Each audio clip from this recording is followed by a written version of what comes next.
우리에게 또 감동을 나누게 해주신 분들 감사를 드립니다. 개인적으로 이 매일 매 순간 이 노래는 제가 찬미가를 배우기 전에 재림 청년의 노래에 있는 노래 중에 맨 처음으로 배운 노래입니다. 그래서 감회가 새롭습니다. 제가 오늘은 마이크를 들지 않고 그냥 설치된 구준행 마이크로 사용을 하겠습니다. 제가 원래 목소리가 작아서 들고 하는 습관이 있는데 보기가 좀 안쓰러우셨는지 또 이 별내교회의 좋은 음향 시설을 무시한다고 생각하셨는지 그냥 하라고 해보라고 하셔서 그냥 해보겠습니다. 오늘은 이 속히 내려오라라는 제목으로 우리가 누가복음 19장에 있는 말씀을 좀 생각을 해보겠습니다. 누가복음 19장 4절에서 6절에 있는 말씀을 한번 읽어보겠습니다. 신약성경 128쪽에 있는 누가복음 19장 4절부터 6절입니다. 화면으로도 함께 보실 수 있습니다. 읽어보겠습니다. 시작. 앞으로 달려가서 보기 하여 돌 무화과 나무에 올라가니 이는 예수께서 그리로 지나가시게 되밀어라. 예수께서 그곳에 이르사 쳐다보시고 이르시되 삭개오야 속히 내려오라. 내가 오늘 내 집에 유하여야 하겠다 하시니 급히 내려와 즐거워하며 영접하거늘. 저에게는 대학을 다니는 두 아이가 있습니다. 큰아이는 아들이고 또 딸아이는 여자아이인데, 딸아이는 여자아이라 그런지 가끔 자신의 이 감정이나 기분을 바로바로 표현할 때가 많이 있습니다. 대학 가서도 여전히 시험을 치기 때문에 시험을 잘 치면 바로 연락이 옵니다. 시험을 잘 못 치면 연락이 안 옵니다. 그래서 한참 뒤에 뭐라고 오는가 하면 엄마 그래도 괜찮다고 해줘, 그렇게 문자가 옵니다. 저는 그러면 이야기를 하죠. 괜찮지 않은 걸 어떻게 괜찮다고 할까? 그러면 또 제 집사람에게 핀잔을 듣습니다. 좀 괜찮다고 좀 해줘라. 아이가 바라는 게 뭘까요? 괜찮지 않은 걸 괜찮다고 애써 표현해 달라는 것은 그래도 너를 응원한다는 부모의 어떤 이 지지를 받고 싶은 거죠. 자신의 상황에 상관없이. 대상관계론이라고 하는 어떤 심리학 이론이 있습니다. 대상관계론이란 말 그대로 이 대상과의 어떤 관계에 관한 이론인데요. 우리나라에서는 이 대상관계론의 이 변상규 교수님이라고 침례교 신학에서도 강의를 하셨고 지금은 한국사이버대 열린사이버대 상담심리학과 교수라는 분인데, 그분이 우리나라에서는 대상관계론의 이 대가이십니다. 여기서 대상이란 0세에서 3세 사이의 어머니 또는 혹은 그 주된 보살핌을 아이에게 베풀어주는 어떤 분을 말합니다. 요즘엔 어머니가 아이를 돌보지 않고 맞벌이를 하는 바람에 다른 분들이 아이를 보는 경우도 많이 있죠. 그런 분을 대상이라고 합니다. 그를 통해서 신뢰라는 것을 배우고 애착이 형성된다고 합니다. 그래서 이 대상관계론을 애착이론이라고도 합니다. 0세에서 3세까지 어머니 또는 어머니의 버금가는 역할을 하는 사람을 통해서 그 아이들은 애착을 형성을 합니다. 인생의 가장 중요한 시기입니다. 0세에서 3세 사이가. 그때 아이들의 애착이 형성이 됩니다. 그러니까 인격의 기초를 놓는 시기죠. 그래서 시멘트가 굳지 않은 그런 시기와 마찬가지라고 합니다. 그런데 그 굳지 않은 시멘트에다가 이 바보야, 멍청이야, 그런 말들을 쓰면은 그것이 그냥 그대로 굳어진다고 합니다. 그래서 아이들은 부모가 한 말을 믿기 때문에 그 글이 굳어진 아이들은 인생에서 뭔지 모를 이 패배감을 자꾸 느끼면서 살아간다고 합니다. 그래서 자신감도 부족하고 또래 관계에서 주도력이나 친밀함을 잘 보이지 않는다고 합니다. 또 마음에 새겨진 그 말처럼 자기 인생을 그렇게 만들어 갑니다. 왜냐하면 어린 시절의 아이들은 부모가 한 말을 믿기 때문입니다. 그래서 아무리 성공을 했어도 어느 순간 자기 인생을 바보같이 또 멍청이같이 만들어 버리는 그런 일들도 많이 있다고 합니다. 어른이 되었는데도 자신감이 없거나 어느 결정적인 순간에 그런 실수를 하는 경우죠. 그런데 반면에 그 굳지 않은 시멘트에다가 너는 소중해, 괜찮아, 그런 말을 써주면 그 아이는 청소년이 되고 어른이 되어서도 주변에서 정말 소중한 사람으로, 괜찮은 사람으로 살아간다고 합니다. 부모의 말을 그대로 믿기 때문이죠. 그래서 목회신학자인 웨인 오차라고 하는 분은 당신이 어떤 성격의 소유자이든지 당신을 당신되게 만드는 그 말 한마디가 당신 영혼의 깊은 곳에 박혀 있다고 이야기를 하고 있습니다. 생각해 보십시오. 사람들은 말에 잘 휘둘립니다. 너 참 멋있다. 그 말 한 번 들으면 기분이 좋죠. 근데 이 바보 같은 녀석 하면 하루 종일 기분이 나쁘죠. 사람들은 말에 휘둘립니다. 그런데 어린 시절에 어떤 말을 들었느냐에 따라서 그 말이 자기의 인생에 깊이 박혀서, 영혼에 깊이 박혀서 그의 인생을 크게 좌우하는 역할을 한다는 것입니다. 어린 시절에 부모를 통해서 투영된 이 긍정적인 또는 부정적인 영향력이 인생 전반에 걸쳐 영향을 끼치는데, 단지 그것이 말뿐이 아니라 어머니의 눈빛이라든가 또 이상적인 기대감을 품을 수 있는 어떤 제스처, 그런 것들도 다 언어로 작용을 한다고 합니다. 이 대상심리론을 중요하게 생각하는 분들은 성경에서도 그런 사례를 찾아내는 경우가 있습니다. 예를 들어서 창세기 25장 28절에 보시면 이삭은 에서가 사냥한 고기를 좋아하므로 그를 사랑하고 리브가는 야곱을 사랑하였다라는 말이 있습니다. 이삭에게 두 아이가 있었는데 큰아들은 에서고 둘째는 야곱이었는데 이 형제를 부모가 서로 좋아하는 아이가 따로 있었습니다. 아빠는 큰아이를 좋아하고 엄마는 둘째를 좋아했습니다. 그런데 여기서 눈여겨볼 것은 이삭이 에서를 사랑하는 태도와 리브가가 야곱을 사랑하는 태도의 차이입니다. 이삭이 에서를 좋아한 것은 여기 무엇 때문이라고 되어 있습니까? 에서가 사냥한 고기를 좋아했기 때문이라고 언급되어 있습니다. 그러나 리브가는 그냥 야곱을 사랑했다고 나옵니다. 그러니까 아버지가 큰아들을 사랑하는 이유는 무엇입니까? 아들이 좋다고도 할 수 있겠지만 무엇이 좋은 거예요? 그들의 공통점이 무엇입니까? 서로 고기를 좋아하는 것입니다. 고기를 잡아오면, 사냥해오면 그걸 요리해주면 아버지는 그것을 좋아해서 그 아이가 좋은 것입니다. 하지만 야곱은 그런 관계가 아니었습니다. 집에서 어머니의 사랑을 받고 자랐습니다. 그러면 대상관계 이론자들의 분석에 따르면 둘 중에서 야곱과 에서 중에서 어머니와 대상관계가 깊은 사람은 누굴까요? 야곱이겠죠.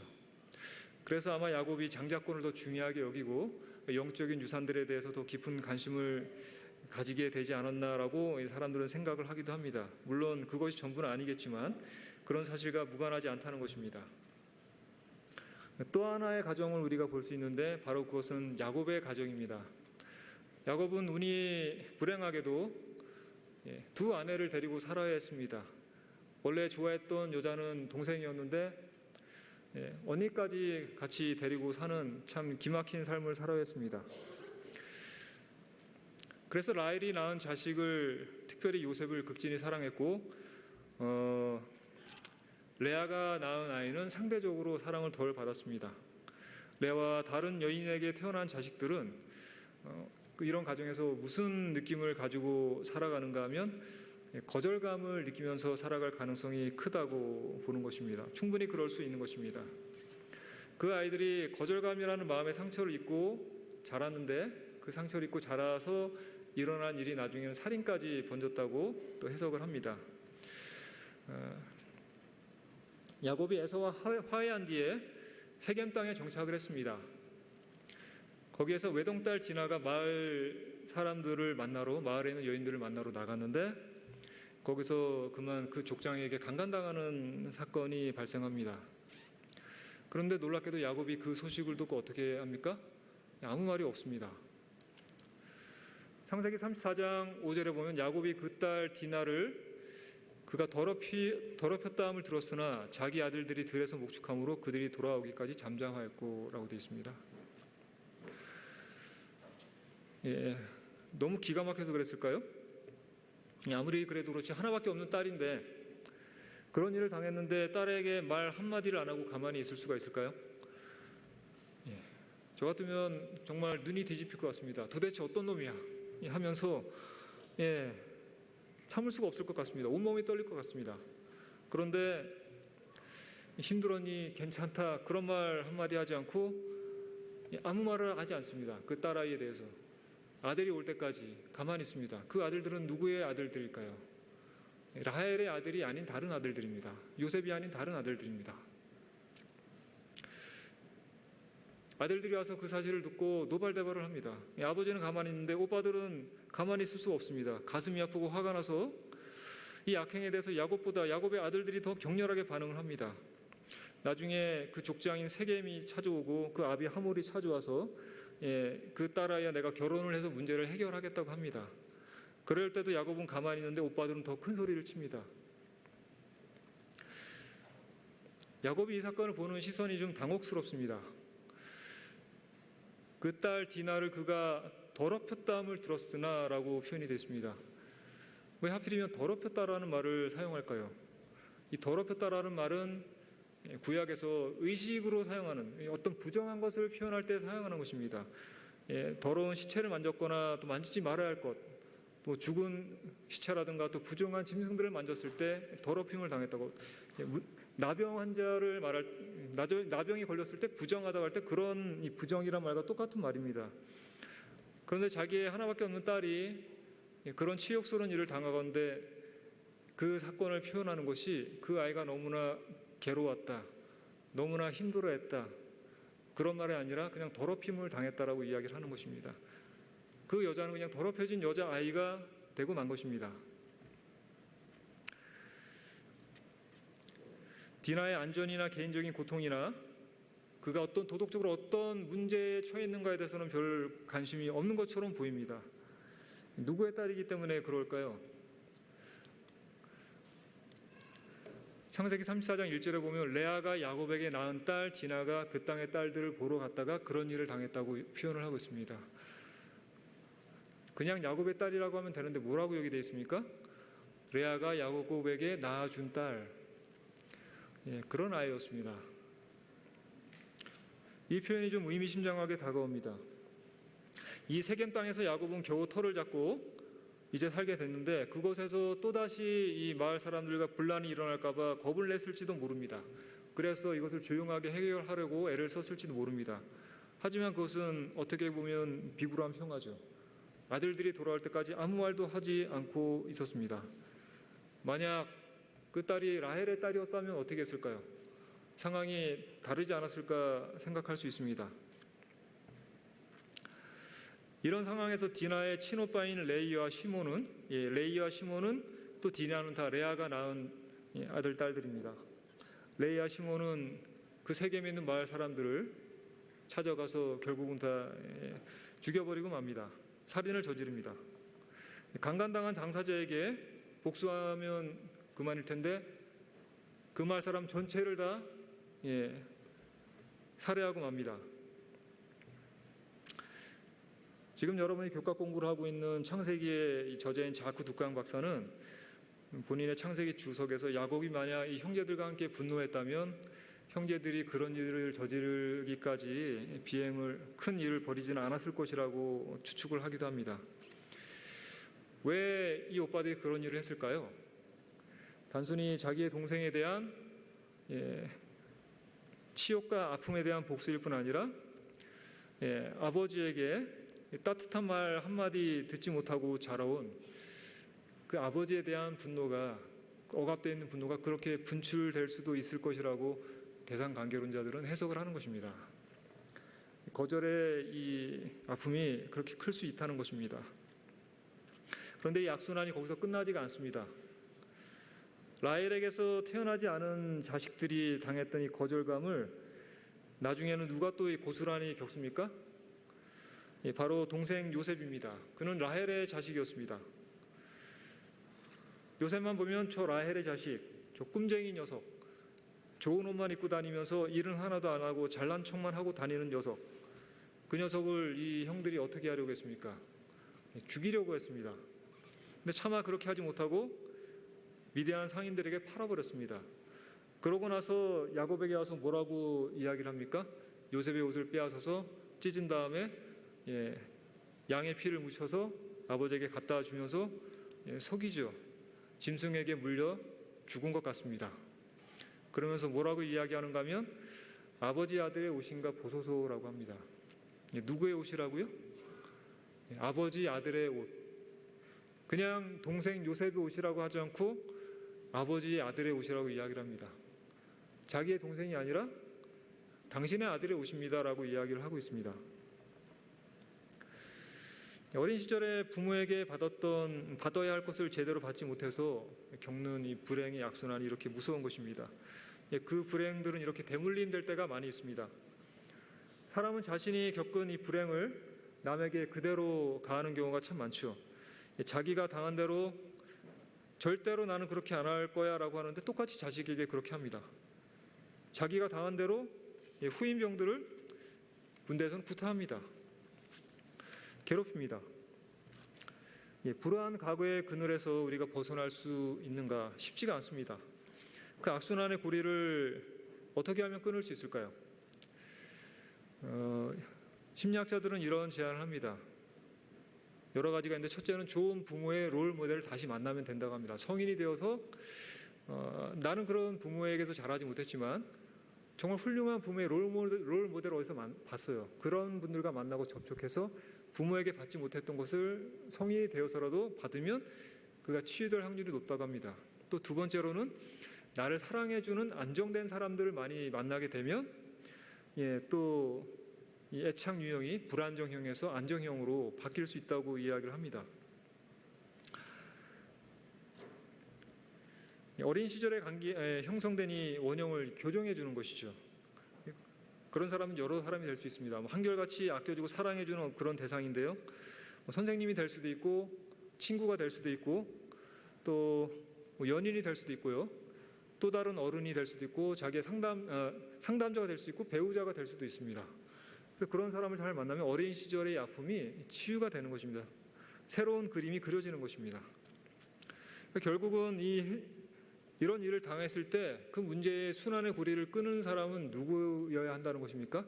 가해자가 아니라 피해자가 그것을 끊어야지만 그것이 끊어지는 것입니다.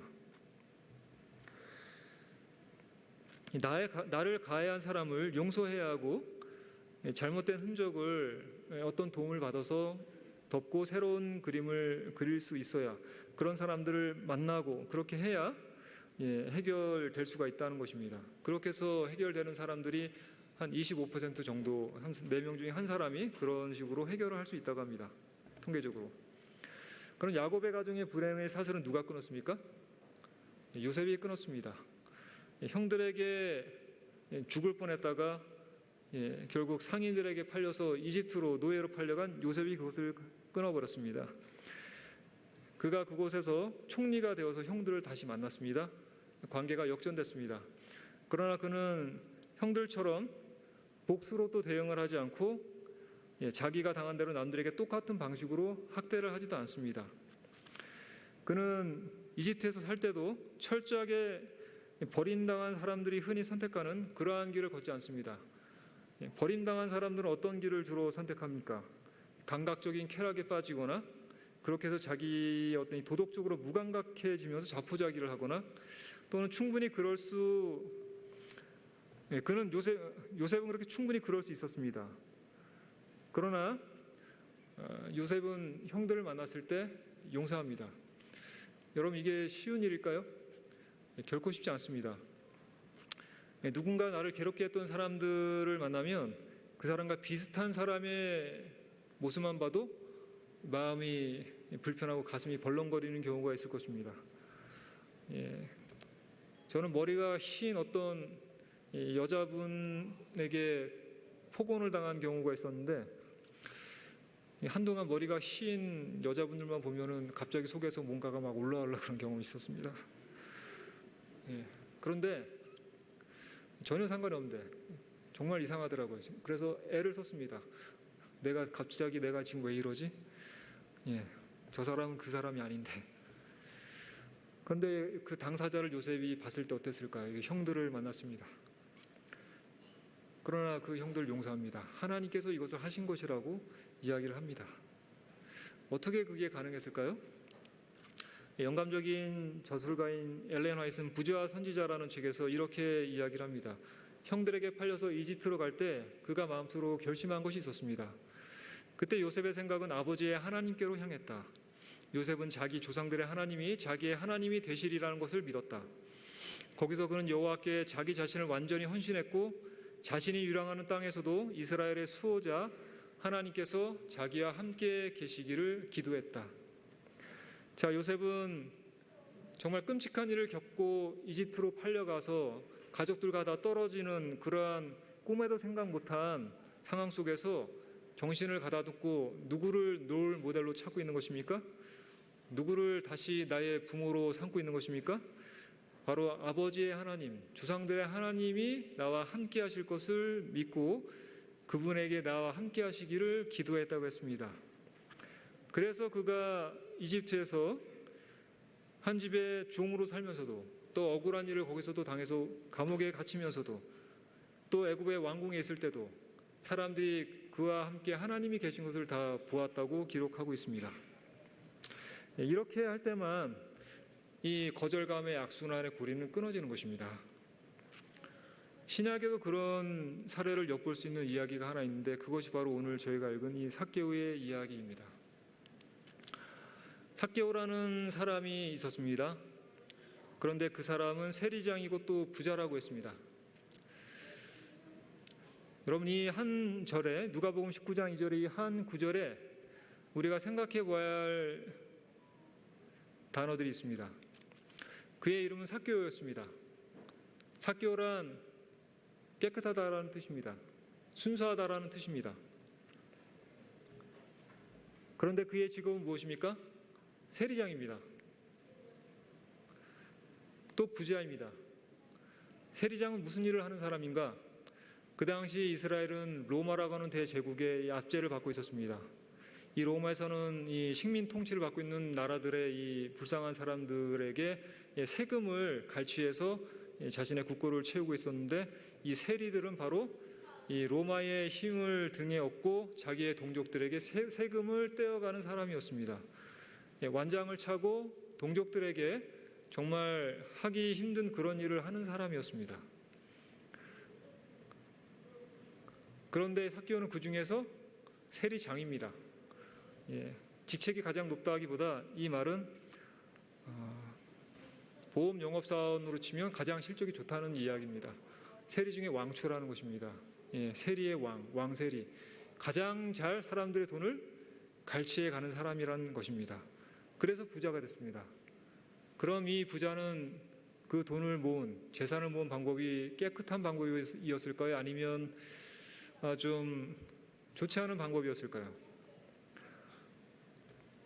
그의 이름은 순수한 깨끗한 사람이라는 뜻이지만 그러나 사실 그가 살았던 삶은 그렇게 아름답지 못했습니다.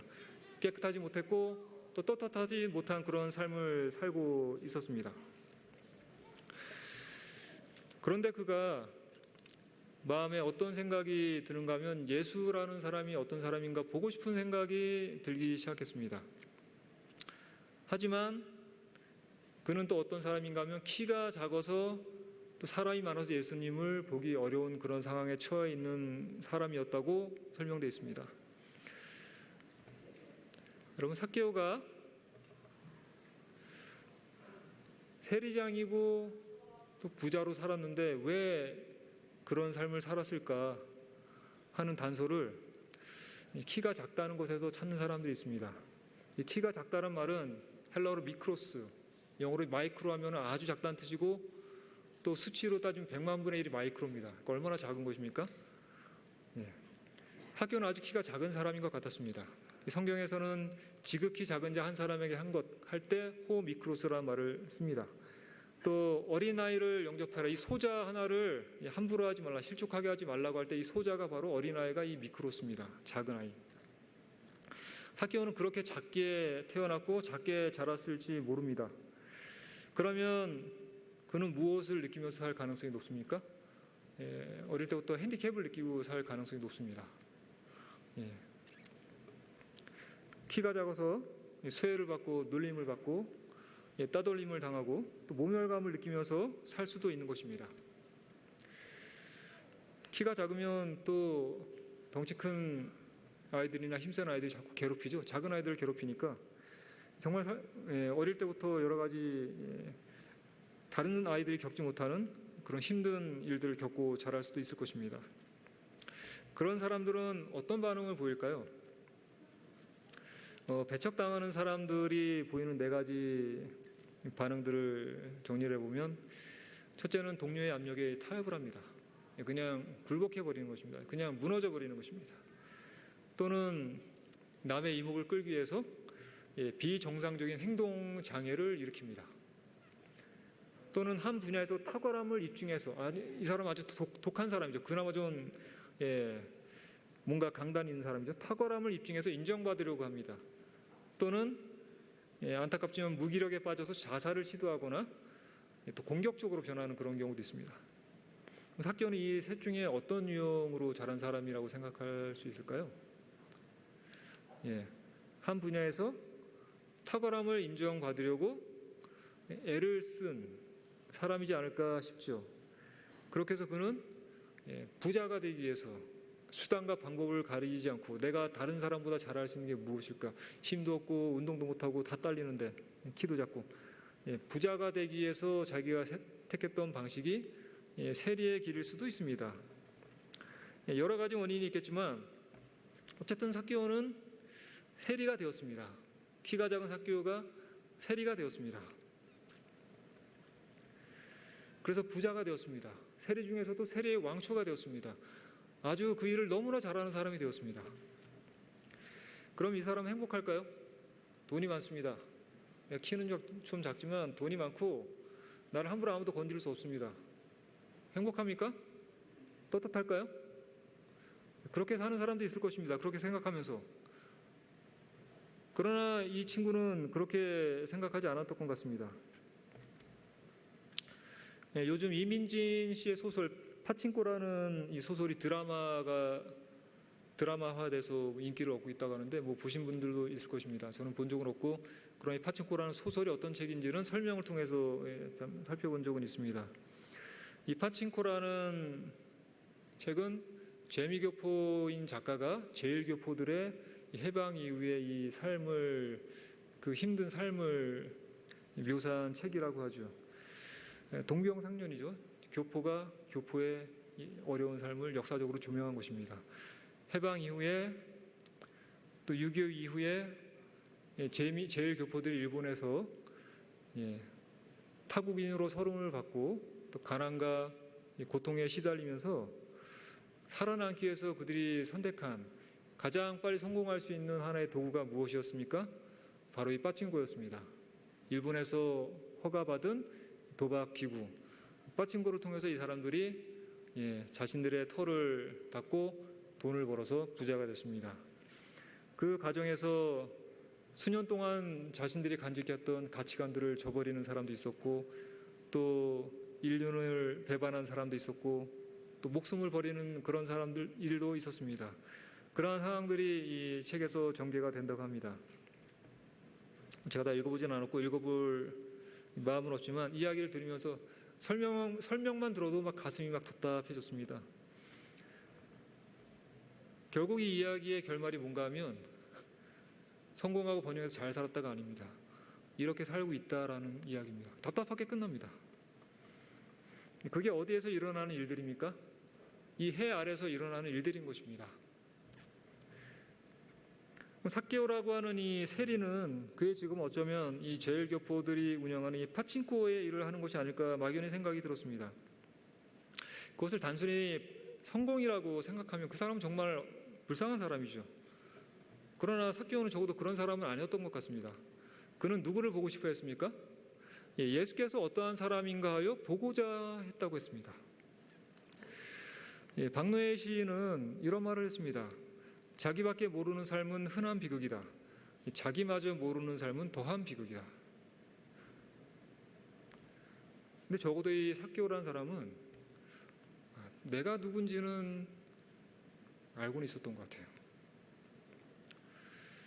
시대의 소망이라는 책에서는 그의 삶을 묘사하면서 이렇게 표현합니다. 이 세리장의 마음에도 보다 나은 생애를 살고자 하는 갈망이 일어났다고 했습니다. 성공이라는 말 이면에 담긴 이 아픔과 이 처절함과 이 투쟁과 애환, 어떤 그런 가책들, 이것을 삭개오는 무시하지 않았습니다. 그런 불만을 그가 애써 누르려고 하지 않고 그 불만족을 가지고 있었습니다. 여러분, 그런 불만족은 좋은 것입니다. 성경에서는 우리에게 우리 자신 때문에 염려하라고 되어 있습니다. 무엇을 먹고 살지는 염려하지 말지만 그러나 우리 자신에 대해서 염려하라고 사도 바울이 고린도서에서 이야기를 하고 있습니다.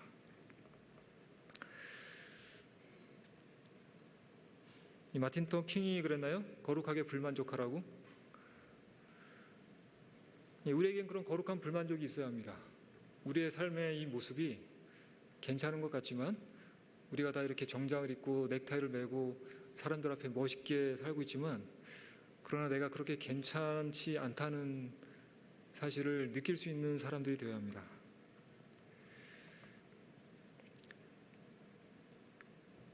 이 삭개오는 그런 이 절망의 재료를 이 불만족을 절망의 재료로 삼지 않고 어떤 하나의 갈망의 불쏘시개로 간직하고 있었던 사람이었습니다. 그런데 그에게 무슨 소문이 들립니까? 예수님이 거기 지나가신다는 소문이 들리는 것입니다. 그는 항상 이 아쉬움을 가지고 살았습니다.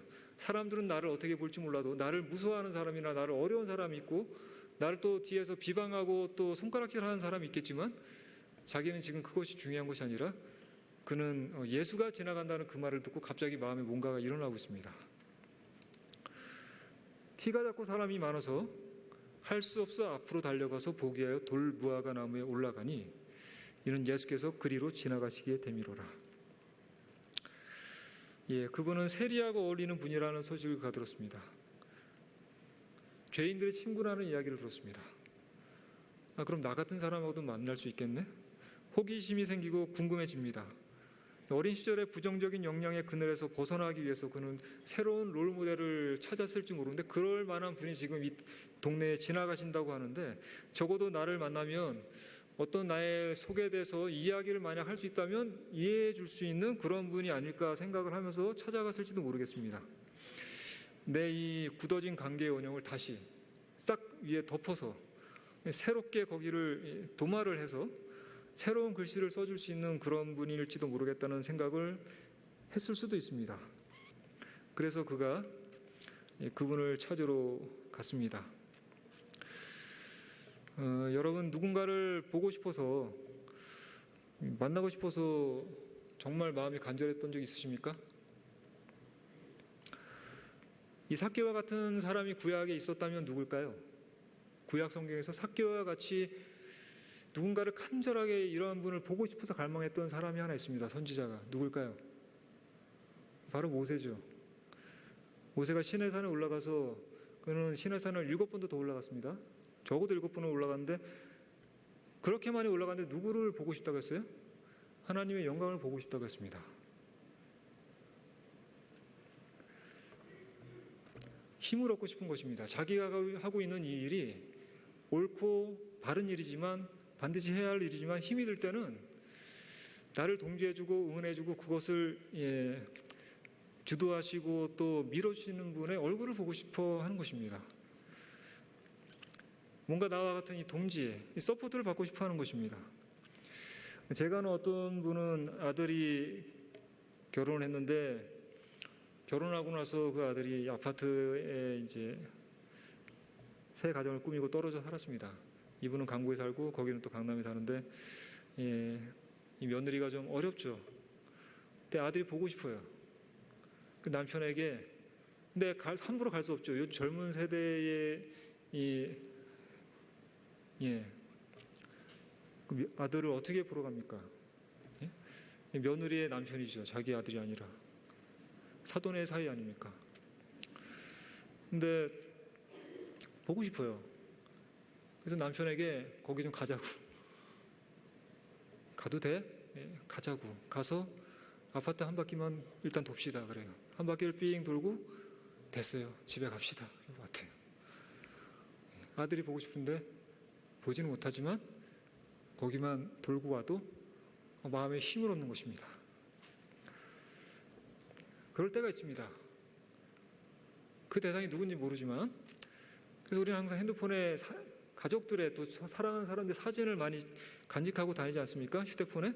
근데 대부분 그 사진에 있는 이 인체 부위 중에, 전신이 아닐 경우는 인체 부위 중에 어디를 찍어 놓습니까? 팔다리야 뭐 가슴을 찍습니까? 배를 찍습니까? 얼굴을 찍어 놓죠.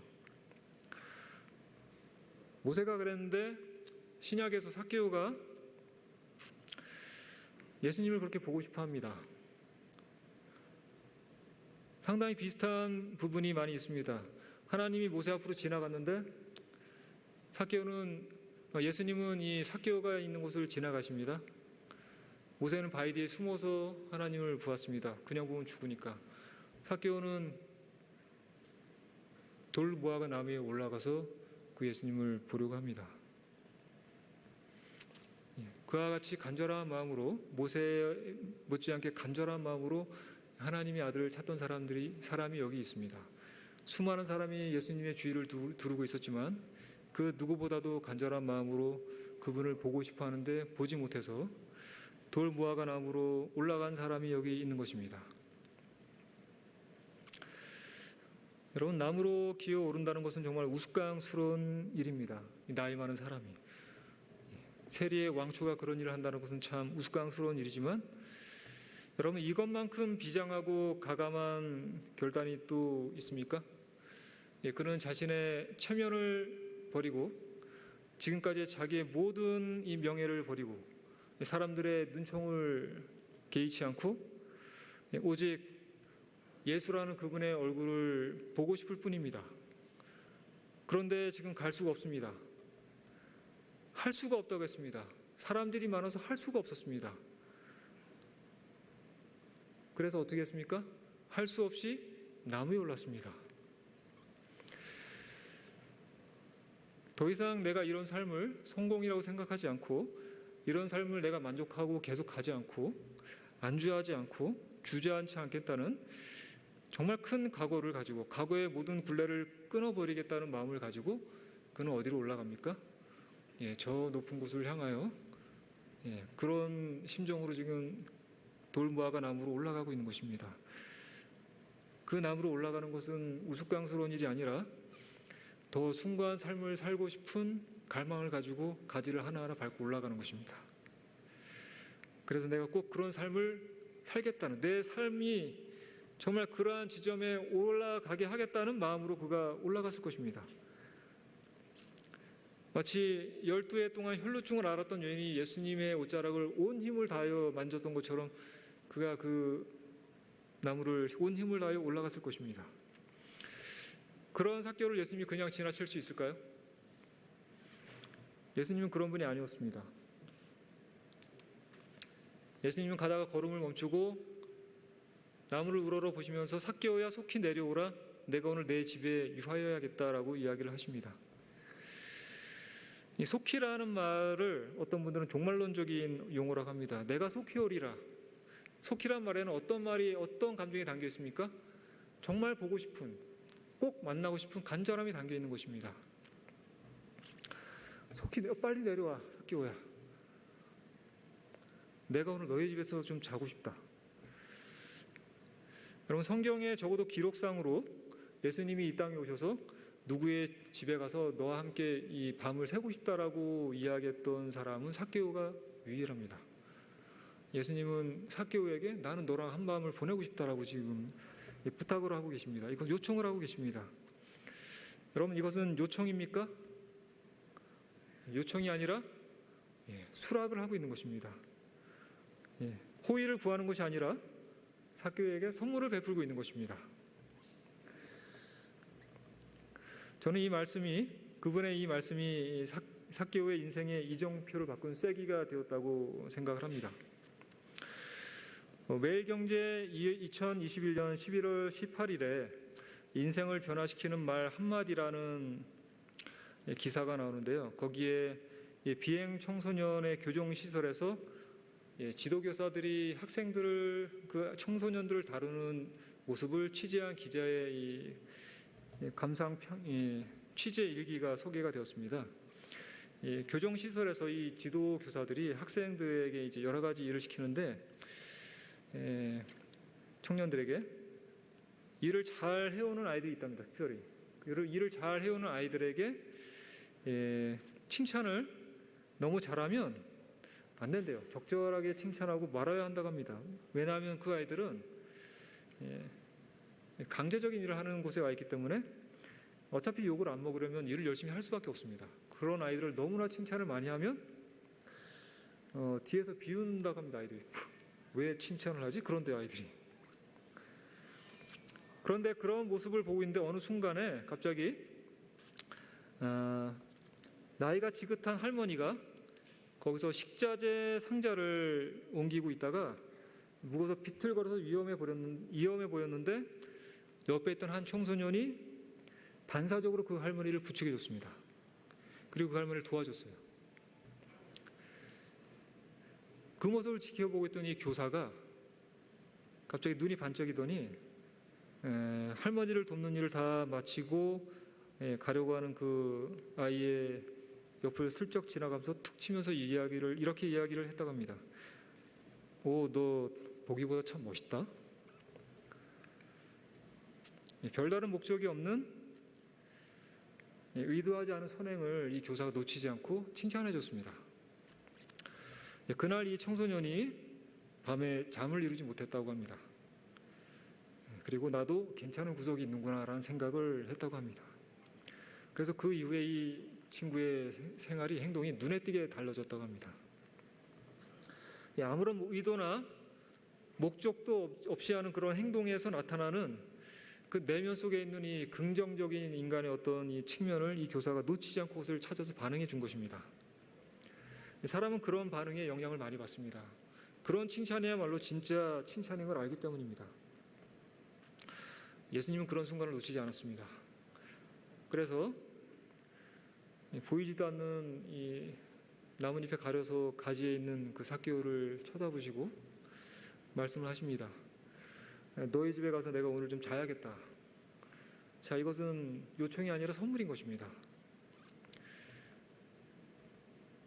삭개오는 급히 내려와서 즐거워하면서 예수님을 영접했습니다. 평생 즐거울 일이 없을 그 사람이 그냥 돈 버는 즐거움만 알았던 그 사람이 그걸로 서름과 이 모멸감을 달래고 과시하던 그 사람이 그것은 즐거움이 아니라고 생각하고 있던 그 사람에게 지금 즐거움이 찾아왔습니다.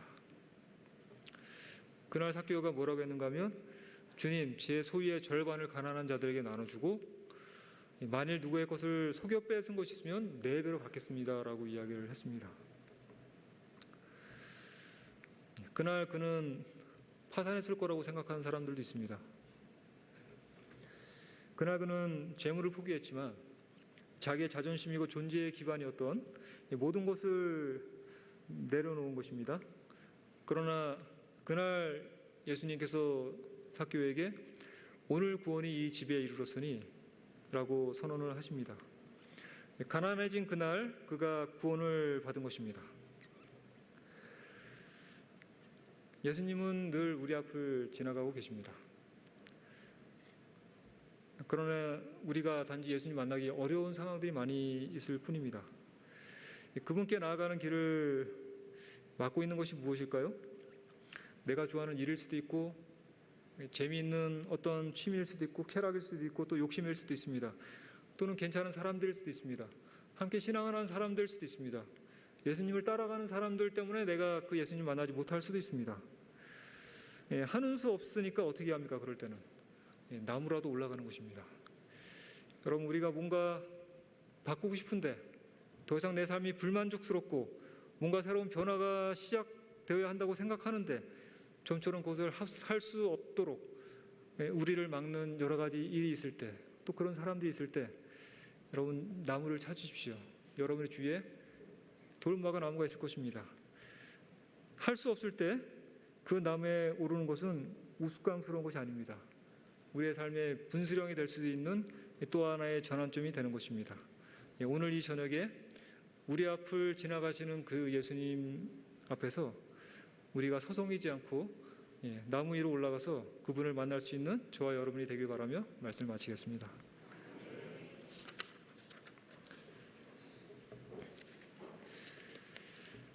하늘에 계신 아버지 하나님, 저희들에게 아들 예수 그리스도를 보내주셔서 감사를 드립니다. 주님, 우리는 알고 있습니다. 우리 자신은 사실 괜찮은 사람들이 아닙니다.